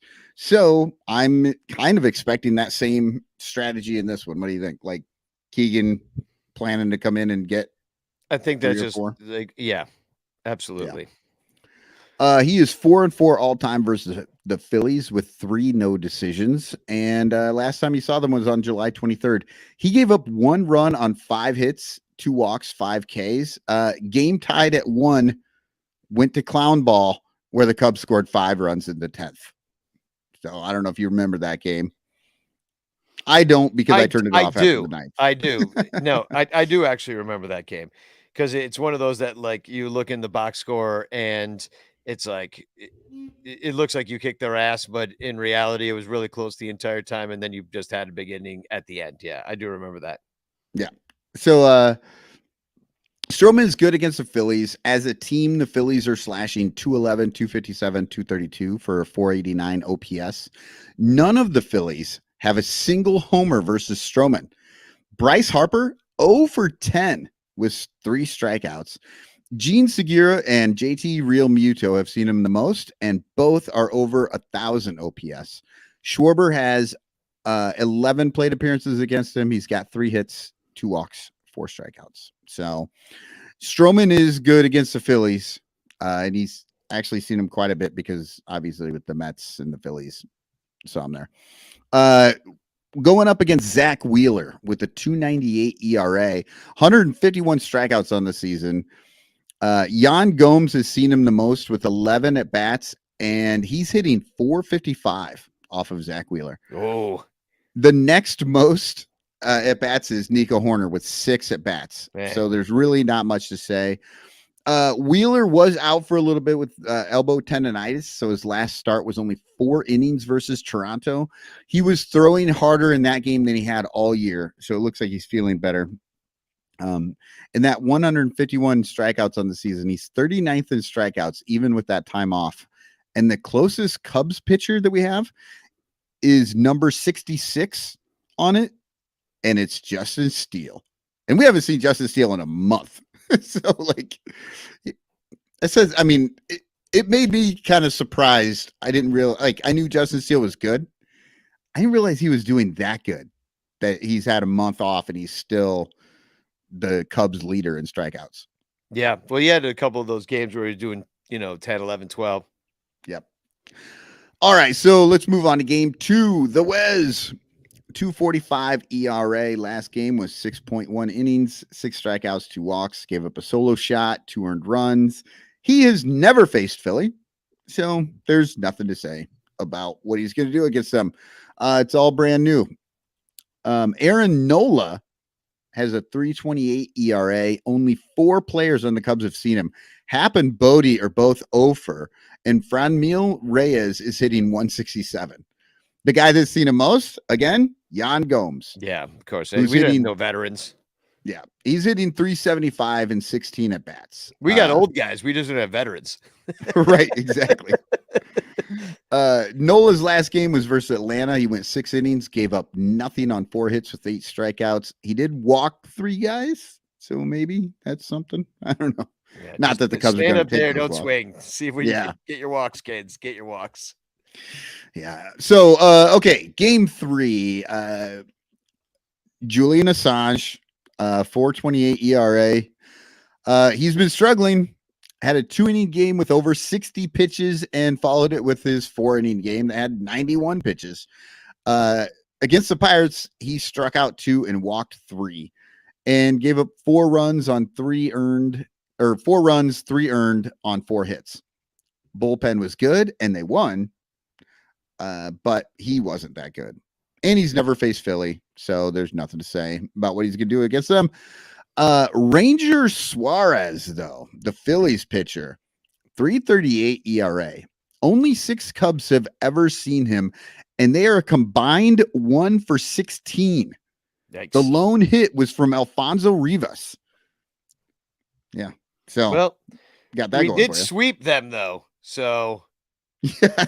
But I don't think it's going to happen. we again. obviously didn't see Ranger Suarez at Yeah. the time, or Aaron Nola.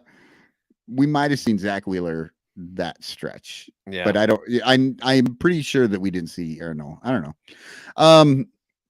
Last game was versus Atlanta. Give no runs, 5 hits, 4 strikeouts, 2 walks. So those are our guys. They're That's not actually playing, but they're not playing great though. They just aren't. They're under 500 in the month of September. They just, I guess they're a third wild card team. This is the crap that we got to see, like sneaking into the back end. Like nobody wants to win. Milwaukee's going to be, and if they don't do it, it'll be Milwaukee. And we know that they're not a playoff team. We've seen them, and they're not good enough to do anything. I mean, they're not even, and neither one of these teams that are sneaking in are even hot right now. So it's not like even some teams like get a have this crazy streak and get that Rockies team of 07. Yeah. That went on a run. Yeah, it's garbage. It's, again, postseason tournament. Half the kids get in. These 3 pitchers are actually pretty good, but because their offense isn't, all that impressive, there's still a good chance to win. I don't know. What are you thinking? You can do a temperature check on this thing? Yeah, we should. We haven't done a temperature check in a while. Today we're going to talk about taking a rectal temperature. Do we have to take it rectally? Yes. Yes. I'm going to go, I'm going to say 2. We get 2 games. I think we win 2, lose 1 in this 3-game set. I agree. I think win number 69 comes before Sunday as well. Yeah. I do believe that. It just seems like, the Cubs aren't, it's just that thing, the pressure's on Philly. They don't seem to be able to win. I mean, they were playing the Braves this whole time, and maybe they look at us and they're all exhausted from trying to get some W's against the Braves and not getting them. And they might be, I don't know. A lot of teams I think have looked past the Cubs, and they don't know our guys either. So they don't know how to get them out. They don't know, even though they're veteran and good pitchers, they don't know how to get our young. They don't know how to get Esteban Quiroz out. They just don't. Right. They don't know where his hole is, where the hole in his swing is yet. And, we're going to have Assad and Wisniewski. Yeah. Assad and Wisniewski are going to go out there. Nobody's ever seen him. And either they're going to just tee off on him or they're not. They're just, they're going to struggle with it. Yeah. And I think that they'll probably struggle with those guys. Yeah. So a couple of quick announcements. We're getting down to it. It's the last Bleacher Bum Band show of the year. It's also a karaoke party Saturday, October 1st at Nisei Lounge, which is located at 3439 North Sheffield. We got $3 Summer of 54 drink specials, karaoke with our good friend Mark Rose, and it's just going to be a blast. You never know who's going to show up. We are going to invite. Last time Morel showed up, a couple of the bullpen guys. Brandon Hughes gave me $50, so that was nice. So we'll see who shows up. It should be a good time, and come on out. Yeah, meet and greet with Michael Cotton, maybe. And also at Trapdoor Theater, where I'm the resident sound designer, the Ugly One. I was there on Thursday night. Also, the meet and greet with Michael Cotton. Yeah. But it Trapdoor Theater, that's spelled with an R-E, the fancy way. Trapdoortheater.com is where you get tickets to that. It plays for, I believe, the next 5 weeks. And So it's a good show. Dennis, the reason I'm bringing it up is it is baseball related. Dennis, our Cardinals podcaster guy, who comes and talks Cardinals with us, and a good friend of mine, and he plays the lead. You should go see him in it. Does a good job, and trapdoortheater.com. Get your tickets. Plays Thursday through Saturday. It's a good show. Go see it. It's about a guy who has invented something amazing, and he wants to give the speech on it. And they're like, well, you can't give the speech. You're the ugliest person in the world. And then he has plastic surgery and all the hell breaks loose. And it's a comedy. It's a very dark, dark comedy. So if you like that kind of thing, go see it. So hashtag chance in the chat, and we'll get some TFCs, and you can win, and you can laugh now. I got a bunch, so why don't we let me go first, Michael? This is you related. Me I have related. I have a cameo because somebody was like, make a cameo. Maybe some people will book you. And people did. People have been booking me a little bit. So if you want to, How are you not promoting this on the show? Because I didn't think anybody would do it. Well, obviously one person wanted it. Yeah. So, I wrote a little song for my old neighbor Megan bought for her by her boyfriend. And also, I've gone down to Wrigley and just like done messages for people being like, because they tell you like what you need to say, like he just won the salesman of the year at his job. And you're like, so Earl, I heard you're the salesman of the year, and it's your birthday. So I came to your favorite place. I'm down here by Wrigley. So $10. Rubbing it in your face. Yeah, You're not here. You're not here, Dick. I'm great. I'm really good at it. So anyway, I was perusing around Cameo because I do find the whole thing ridiculous. And guess who's got a cameo? Boog. Oh, fuck. Boog Shambi. Now, why he used his OnlyFans photo for his cameo, I don't know. But it really is too, because he's not wearing the glasses. This is sexy Boog right here. Yeah, speaking of Dahmer, like this man will cook and eat you, no doubt. But I made a joke in the Sun Ranto Ranchers page. Cotton's Christmas present. I'm going to get you a cameo from Boog Shambi. It's like $75, and I'm like, oh my god, still not worth it. And then, but in the chat after I posted that, Seth Kennedy said, if we chip in enough, we can buy a 2-minute video where Boog actually watches and calls 2 minutes of Cubs baseball. That would be so funny if we just got cameos and we're like, no, we just want you to fucking pay attention to the game. Pay attention to the game. Watch it. Tell us what's happening in the game. None of this jibber jabber. Man, I don't know if this is in your part of your stuff, but Emily showed me in the Ranchers. I hadn't seen it. You were in the press box or something, and you took a picture, and it's like Mr. Boss. Oh, yeah. MLB Boss. It says MLB Boss, and Danny posts a picture. It says, found my seat. Yeah, I found my seat. But what everybody was talking about is that the Wrigley Wi-Fi password was right there on the thing. Exactly. It's like idiots. I mean, it's you got to be HOM3. Yeah, I mean, RUN exclamation point, in case you're wondering. Yeah, you got to be sitting by the press box. I probably to get it, but still, It's so funny that it was right there. Like, yeah. So, what do you got? Okay, I got. Let's see.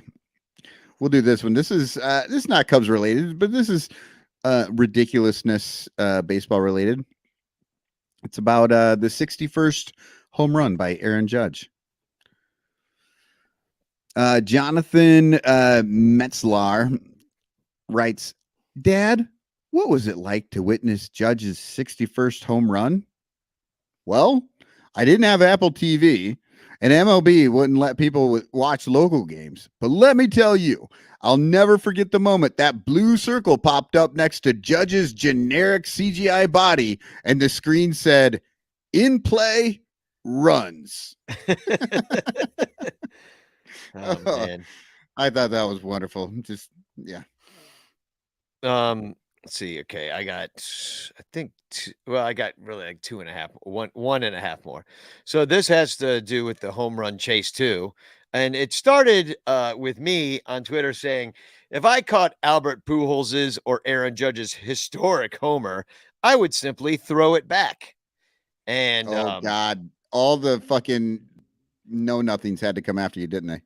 no, the people just Oh. liked it for the most part. But Dr. Dux Delendrum Esquire says, for Pujols, I'd rub it on my nuts first. Then for the rest of my life, I'd know Pujols was displaying something that I had my ball bag on, and that would make me smile every day. that would be wonderful. You're like, here you go. You can have it back. No, I don't need a bat or a shirt. Don't worry about it. I'm fine. You just take that ball. you you display that up there. In fact, why don't you hold it a little more? Oh, that's hilarious.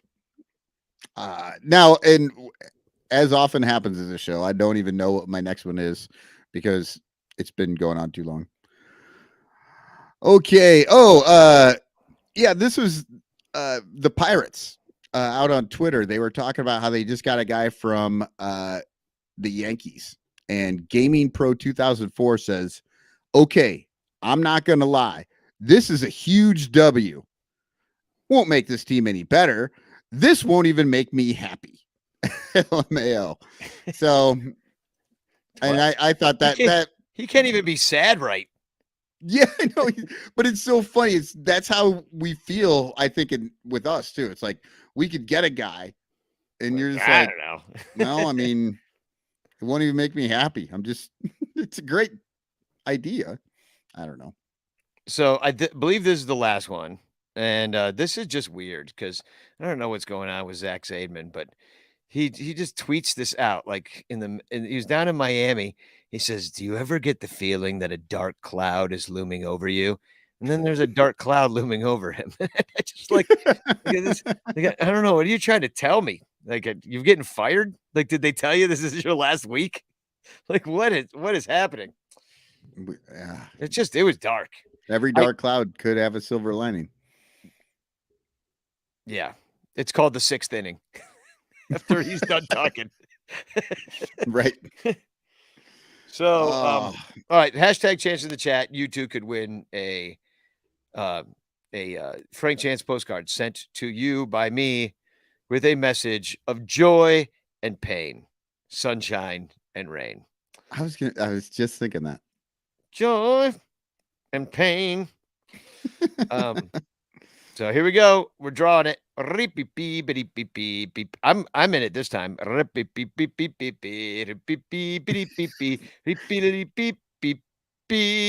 the winner is Arthur Boucher.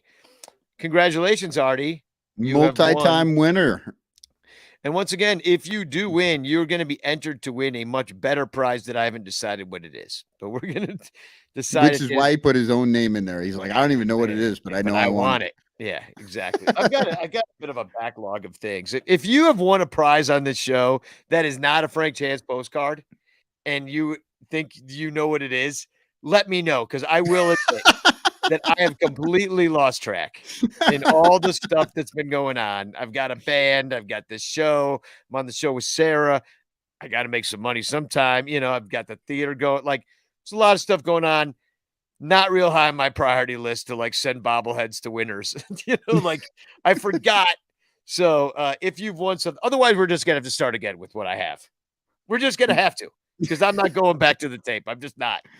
I'm not going back to the tape. We're gonna need an ass stat master just for prizes. Yeah, I need somebody to keep track of this stuff for me. So, all right, that's the show. That's it. That's it. Oh my! That's God. all there is. You don't get any more. Go home. Go home. Next time we're gonna get together. I believe Thursday night.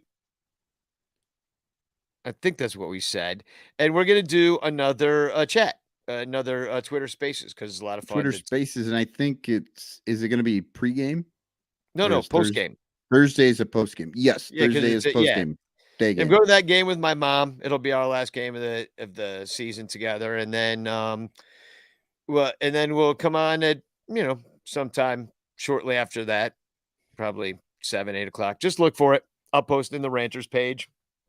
Try to let everybody know. Follow me on Twitter at @SunRanto, and you'll know what's going on. But Thursday night sometime we'll be doing that, and come hang out. We'll talk about whatever the hell we feel like, and then I guess we'll come back then again on either Sunday or I don't. It's not really all that pressing, is it, people? But for a Reds preview, what's crazy is we play the Reds like 7 times at the end of the season or something like that, right? 6 times. So we normally do like a preview, and then we do after the series, and then a preview of the next series. But it's all the same. So the same team, yeah. So it's like, and it's if here's when we're gonna come on and talk about the Reds. Whenever Billy DeVore is free. There we go. There we go. And we'll talk about the Reds. Once we can get Billy DeVore to come on and talk about the Reds, then that'll be great. Well, we'll probably be at the game, so I don't know. You'll be heading home after that. I don't know. We'll figure it out. Either Sunday or maybe we'll do a lunch Ranto on Monday afternoon or something like that before the game, or do a pregame, or I don't know. We'll be limping into the end of this year. I'll tell you that much. I got a Bleacher Bum Band show on Saturday. Then Sunday we'll go to the game. It's just like, it's a little, we'll figure it out. It's going to be a kind of a, we're limping in people, but yeah, everybody is. Everybody is. Yeah. I'm like, I don't even know who's on the team. Like, I'm like, heroes. Like, what is happening? I know. He's my new favorite player too. So, well, I guess that's the show. We're coming back to release, so I'm playing the song. So, Spagog.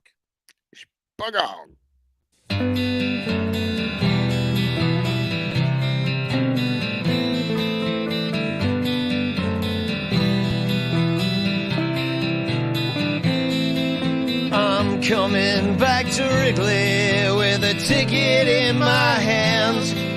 No ring upon my finger because I am just a fan. And I spent most of my money on sausages and beer. But I was there when they won it that year. A pressured anticipation had the city tightly wrought